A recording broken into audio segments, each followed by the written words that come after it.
Welcome to Bharat exams academy Madurai. நம்ம இன்றைக்கி cooperative bank exam previous year question paper பார்க்க போகிறோம். 2023 கொஸ்டின் பேப்பர் பார்க்க போகிறோம். நம்ம அகாடமியில் பார்த்திங்கன்னா இந்த எக்ஸாம்ஸ்க்குரிய டெஸ்ட் பேட்ச் இருக்குது, ஆன்லைன் கிளாஸஸ் அவைலபிளாக இருக்குது, ஸ்டடி மெட்டீரியல்ஸ் எல்லாமே அவைலபிளாக இருக்குது. ஸோ வில்லிங் ஸ்டூடெண்ட்ஸ் காண்டாக்ட் பண்ணுங்கள். ஓகே, ஃபஸ்ட் நம்ம கொஸ்டின் ஆன்சர் கீஸ் செக் பண்ணலாம். ஃபஸ்ட் கொஸ்டின் பாருங்கள். Who was the first president of the Tirur PACCS? அதாவது திரூர் PACCSஇன் முதல் தலைவர் யார்? திரூர் PACCSஇன் முதல் தலைவர் option A Adinarayanan. Option A Adinarayanan is the correct answer. Second question.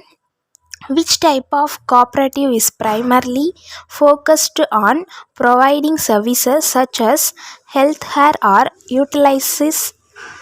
utilities to its members? அதாவது எந்த வகையான கூட்டுறவு முதன்மையாக அதன் உறுப்பினர்களுக்கு சுகாதாரம் அல்லது பயன்பாடுகள் போன்ற சேவைகளை வழங்குவதில் கவனம் செலுத்துகிறது?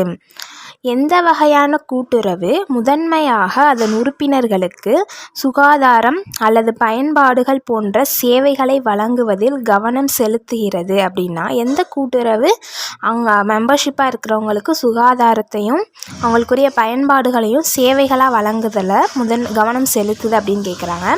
ஸோ இதுக்கு ஆப்ஷன் சி சர்வீஸ் கோஆப்ரேட்டிவ், அதாவது சேவை கூட்டுறவு. ஸோ கொஸ்டின்லேயே நம்மளுக்கு ஆன்சர் இருக்குது. சேவைகளை வழங்குவதில் கவனம் செலுத்துவது சேவை கூட்டுறவு. Option C service cooperative. அடுத்த third question. Who regulates the registration and other activities of a cooperative society? கூட்டுறவு சங்கத்தின் பதிவு மற்றும் பிற செயல்பாடுகளை ஒழுங்குபடுத்துவது யார்? கூட்டுறவு சங்கத்தில் நம்ம அப்ளை பண்ணுறதுக்கும் அதை ரிஜிஸ்டர் பண்ணுறதுக்கும் அதோடைய செயல்பாடுகள் ஆக்டிவிட்டீஸையும் ஒழுங்குபடுத்துவது யார் அப்படின்னா RCS. Option D RCS is the correct answer. அடுத்து fourth question. In 1877 the General Union of Rural Cooperative Societies formed in Germany is. அதாவது 1877 ஆண்டில் ஜெர்மனியில் உருவாக்கப்பட்ட கிராமப்புற கூட்டுறவு சங்கங்களின் பொது ஒன்றியம் எதுன்னு கேட்குறாங்க. ஸோ ஆக்சுவலாக ஆப்ஷன் பி ரெஃபிஷன் யூனியன், அதாவது Raiffeisen union. Option B is the correct answer. ஓகேங்களா? அதுக்கடுத்து ஸோ ஜெர்மனியில் உருவாக்கப்பட்டிருக்கு. ஸோ அதனாலே இது கொஞ்சம் நேம் பார்த்துக்கோங்க. Raiffeisen union is the correct answer. 1877 இயரும் பார்த்துக்கோங்க. ஸோ ஆனால் ப்ரீவியஸ் இயர் கொஸ்டின் பேப்பர் நம்ம எதுக்கு பார்க்குறோன்னா மேக்ஸிமம் இந்த கொஸ்டின்ஸ்லேருந்தே நம்மளுக்கு இந்த டேரெக்டாக இதே கொஸ்டினை கேட்காம இந்த கொஸ்டினே கொஞ்சம் டிஃப்ரெண்ட்டாக கேட்குறதுக்கு வாய்ப்பு இருக்குது. ஸோ அதனால் ப்ரீவியஸ் இயர் கொஸ்டின் படிக்கிறவங்க கொஞ்சம் கேர்ஃபுல்லாக அந்த இயர், எந்த ஏரியா, அந்த பேர் என்ன எல்லாமே கரெக்டாக படிச்சுக்கோங்க. ஃபிஃப்த்து கொஸ்டின் பாருங்கள். The chairman of all India rural credit review committee. அகில இந்தியா கிராமப்புற கடன் மறு ஆய்வுக்குழுவின் தலைவர். The chairman of all India rural credit review committee. அந்த all India rural credit review கமிட்டியோட சேர்மன் யாருன்னு கேட்குறாங்க. Option B Venkatappaiah. Option B Venkatappaiah is a correct answer. Which is the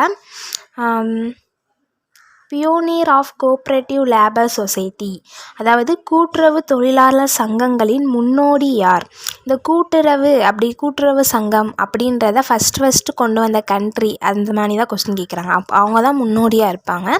so அந்த கண்ட்ரி எது அப்படின்னா இத்தாலி. Option B Italy. கூட்டுறவு தொழிலாளர் சங்கங்களின் முன்னோடி யாருன்னு கேட்டாங்கன்னா option B Italy is a correct answer. அதுக்கடுத்து seventh question. The Cooperative Society Act of 1904 was based on which report? The Cooperative Society Act of 1904 was based on which report-ன்னு கேட்குறாங்க. அதாவது கூட்டுறவு சங்கங்கள் சட்டம் 1904 எந்த அறிக்கையை அடிப்படையாக கொண்டது? அதாவது 1904 கூட்டுறவு சங்கங்கள் சட்டத்தோட அறிக்கையோட அடிப்படை என்னன்னு கேட்குறாங்க. எந்த அறிக்கையை அது அடிப்படையாக வச்சுருக்குன்னு கேட்குறாங்க. ஸோ ஆப்ஷன் ஏ பாருங்கள், ஃபேமின் கமிஷன் ரிப்போர்ட், அதாவது பஞ்ச கமிஷன் அறிக்கை. Option A famine commission report, பஞ்ச கமிஷன் அறிக்கை தான் ஆன்சர். அடுத்து, according to the Tamil Nadu cooperative societies act of 1983, how many members are needed to register a cooperative society? Tamil Nadu கூட்டுறவு சங்கங்கள் சட்டம் 1983 படி ஒரு கூட்டுறவு சங்கத்தை பதிவு செய்ய எத்தனை உறுப்பினர்கள் தேவை? அதாவது தமிழ்நாட்டு கூட்டுறவு சங்க சட்டத்தின்படி ஒரு கூட்டுறவு சங்கத்தை பதிவு செய்யணும்னா அதில் எத்தனை உறுப்பினர்கள் இருக்கணும்னு கேட்குறாங்க. So option C 25 is the correct answer. Option C 25 is the correct answer. 9th question. Disputes in TNCS Act 1983 mentioned in section. அதாவது TNCS சட்டம் 1983 உள்ள தாவா எந்த பிரிவில் குறிப்பிடப்பட்டுள்ளது? அப்படின்னா எந்த பிரிவுன்னு கேட்குறாங்க. So option A 90 is the correct answer. அடுத்து 10th question. Surcharge in TNCS act 1983 mentioned in section. அதாவது டிஎன்சிஎஸ் சட்டம் 1983 கூடுதல் கட்டணம் கூறப்பட்ட பிரிவு. கூடுதல் கட்டணம் கூறப்பட்ட பிரிவு வந்து 87. அதே இது வந்து தாவா எந்த பிரிவில் குறிப்பிடப்பட்டுள்ளது அப்படின்னா 90. கூடுதல் கட்டணம் வந்து 87. Option D 87 is the correct answer. அடுத்த question. What are the minimum number of members to form a primary cooperative society? அதாவது ஒரு தொடக்க கூட்டுறவு சங்கத்தினை அமைக்க தேவையான உறுப்பினர்களின் எண்ணிக்கை. ஆக்சுவலாக தமிழ்நாடு கூட்டுறவு சங்க சட்டத்தின்படி ஒரு கூட்டுறவு சங்கத்தை அமைக்கணும்னா 25 உறுப்பினர்கள் இருக்கணும். அதே மாதிரி ஒரு தொடக்க கூட்டுறவு சங்கத்தை அமைக்க தேவையான உறுப்பினர்கள் எண்ணிக்கை also 25. Option B 25 is the correct answer. அடுத்து பாருங்கள். The pioneers of cooperative movement Luzzatti and Wollemborg are from. அதாவது ஃப்ரம். கூட்டுறவு இயக்கத்தின் முன்னோடிகளான லுசாட்டி மற்றும் வாலம்பர்க் இங்கே இருக்குது அப்படின்னு கேட்குறாங்க. இத்தாலி. ஸோ கூட்டுறவு இயக்கத்தின் முன்னோடினாலே இத்தாலி தான். So the pioneers of cooperative movement Luzzatti and Wollemborg are from Italy. Option B Italy is the correct answer. அடுத்த கொஸ்டின் பாருங்கள். Maclagan committee was formed in the year. Maclagan குழு எந்த ஆண்டு அமைக்கப்பட்டது? Maclagan committee was formed in the year. எந்த ஆண்டு Maclagan committee அமைக்கப்பட்டது அப்படின்னு கேட்குறாங்க. Option B 1914. 1914 is the correct answer. 1914. அடுத்து 14th கொஸ்டின் பாருங்கள். The audit report of an apex cooperative society shall be laid before. அதாவது உச்ச கூட்டுறவு சங்கத்தின் தணிக்கை அறிக்கை எதன் முன் வைக்கப்படும்? அதாவது உச்ச கூட்டுறவு சங்கத்தின் தணிக்கை அறிக்கை எதன் முன் வைக்கப்படும்னா ஆல்சோ ஆப்ஷன் சி மாநில சட்டசபை ஸ்டேட் லெஜிஸ்லேச்சர். மாநில சட்டசபை முன் வைக்கப்படும். The audit report of Apex Cooperative Society shall be laid before state legislature. ஓகேங்களா. உச்ச கூட்டுறவு சங்கத்தை ஒரு மாநிலத்தோட கூட்டுறவு சங்கத்தோட தணிக்கை அறிக்கையை யார்கிட்ட கொடுப்பாங்கன்னா நம்ம ஸ்டேட் லெஜிஸ்லேட்டர்கிட்ட தான் கொடுப்பாங்க. மாநில சட்டசபைகிட்ட தான் கொடுப்பாங்க. அடுத்து the agricultural infrastructure facilities includes. Agricultural infrastructures facilities include. விவசாய உள்கட்டமைப்பு வசதிகள் எனப்படுவன. என்னென்ன இருக்குதுன்னு பாருங்கள். Irrigation, storage, post harvest measures, financial resource. இதில் ஆக்சுவலாக ஃபினான்சியல் வராதுன்னு நினைக்கிறேன். ஏன்னா அக்ரிகல்ச்சுரல் வேறு, ஃபினான்சியல் வேறு. நீர்ப்பாசன வசதி, சேமிப்பு வசதி, அறுவடைக்கு பின்பான செயல்முறைகள், நிதி வசதிகள். இதுக்கு ஆப்ஷன் ஏ 1, 2, 3 ஒன்லி. அப்போ விவசாய உள்கட்டமைப்பு வசதிகள் எனப்படுவன இரிகேஷன் அதாவது நீர்ப்பாசன வசதி, ஸ்டோரேஜ் சேமிப்பு வசதி, போஸ்ட் ஹார்வெஸ்ட் மெஷர்ஸ்னால் அறுவடைக்கு பின்பான செயல்முறைகள். So option A is the correct answer. அடுத்த question. 97th constitutional amendment act enacted in the year. 97th constitutional amendment act enacted in the year 2011. 97வது அரசியலமைப்பு திருத்தச் சட்டம் எந்த ஆண்டில் இயற்றப்பட்டது? 97வது அமெண்ட்மெண்ட் வந்து 97வது அமெண்ட்மெண்ட் வந்து எந்த வருஷம் கொண்டு வந்தாங்கன்னு கேட்குறாங்க. ஸோ 2011 கொண்டு வந்திருக்காங்க. So option B 2011 is the correct answer. The registration of a cooperative society in TNCS Act 1983. 1983 ஆண்டு தமிழ்நாடு வேளாண்மை சங்க சட்டத்தில் கூட்டுறவு சங்கத்தை பதிவு செய்தல் அப்படின்றது எந்த பிரிவு, எந்த செக்ஷனில் இருக்குது, எந்த பகுதியில் இருக்குதுன்னு கேட்குறாங்க. செக்ஷன் 3 to 20A இருக்குது. Section 3 to 20A. The registration of a cooperative society in TNCS Act 1983 படி எந்த பிரிவில் இருக்குது? பிரிவு 3 முதல் 20A வரை இருக்கக்கூடிய பிரிவுகளில் இருக்குது. Option A is the correct answer. 18th question. No person shall be at the same time be a member of boards of more than dash registered societies. Fill up the blank from the following. Okay, எந்த ஒரு நபரும் ஒரே சமயத்தில் dash எண்ணிக்கைக்கு மேலான பதிவு பெற்ற சங்கங்களின் நிர்வாக குழு உறுப்பினராக இருக்க முடியாது. அதாவது ஒரு நபர் வந்து ஒரே சமயத்தில் எத்தனைக்கு மேலான ஒரு சங்கங்களோட நிர்வாக குழு உறுப்பினராக இருக்க முடியாதுன்னா 5க்கு தான் இருக்கணும். 5 சங்கங்களோட உறுப்பினராக மட்டும்தான் ஒரே சமயத்தில் இருக்க முடியும். 5க்கு மேலே இருக்க முடியாது.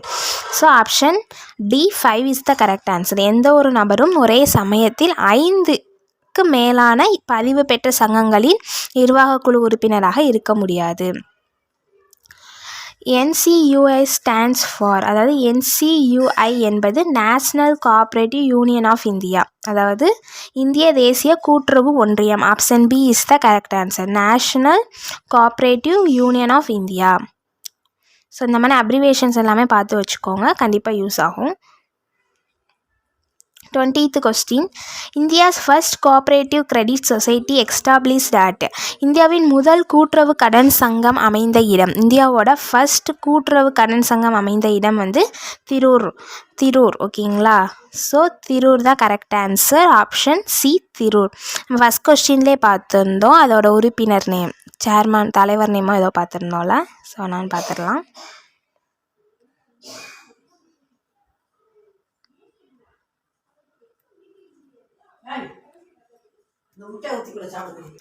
So who was the first president of Tirur PACCSன்னு படிச்சிருந்தோம். ஸோ அது வந்து ஆதி நாராயணன், அவர் தான் வந்து ஃபஸ்ட்டு பிரசிடெண்ட். ஸோ அதே மாதிரி இந்தியாவின் முதல் கூட்டுறவு கடன் சங்கம் அமைந்த இடம் எதுனா திரூர் தான். Option C Tirur is the correct answer. 21th question. In UPI letter U stands for, அதாவது UPI என்பதில் U என்பது எதை குறிக்கிறது? UPI என்பதில் U என்பது unified. Option A is the correct answer. 22. Who manages the registration and management activities of urban cooperative banks in India? அதாவது இந்தியாவில் உள்ள நகர்ப்புற கூட்டுறவு வங்கிகளின் பதிவு மற்றும் மேலாண்மை நடவடிக்கைகளை யார் நிர்வகிப்பது? ஸோ RCS தான். Option C RCS is the correct answer. 23. Banking Regulation Act 1949 was amended to include cooperative banks in the year. வங்கிகள் ஒழுங்குமுறை சட்டம் 1949 கூட்டுறவு வங்கிகளை சேர்க்க சட்ட திருத்தம் எந்த ஆண்டு மேற்கொண்டதுன்னா option B 1966. Option B 1966 is the correct answer. Basel committee is related to. Basel குழு எதனுடன் தொடர்புடையது? பேசல் குழுன்றது பேங்கிங் ரிஃபார்ம், அதாவது வங்கி சீர்திருத்தங்கள் தொடர்புடையதான் பேசல் குழு. ஸோ பேசல் குழு எதனுடன் தொடர்புடையதுன்னா பேங்கிங் ரிஃபார்ம், வங்கி சீர்திருத்தம். Option C is the correct answer. 25th question. The members of a cooperative society have dash liability. கூட்டுறவு சங்கத்தின் உறுப்பினர்களுக்கு டேஷ் பொறுப்பு உள்ளது. கூட்டுறவு சங்கத்தின் உறுப்பினர்களுக்கு டேஷ் பொறுப்பு உள்ளதுன்னா லிமிட்டர், வரையறுக்கப்பட்டுள்ள பொறுப்பு இருக்குது அவங்களுக்கு. ஸோ இந்த பொறுப்பு இருக்குது அப்படின்ற ஒரு குறிப்பிட்ட பொறுப்புகள் வந்து த மெம்பர் ஆஃப் கோஆப்ரேட்டிவ் சொசைட்டிக்கு இருக்குது. ஸோ கூட்டுறவு சங்கத்தின் உறுப்பினர்களுக்கு வரையறுக்கப்பட்டுள்ள பொறுப்பு உள்ளது. Option A is the correct answer. So thank you. அடுத்த கொஸ்டின்ஸ் அடுத்த வீடியோஸில் வந்து நான் பார்க்கலாம்.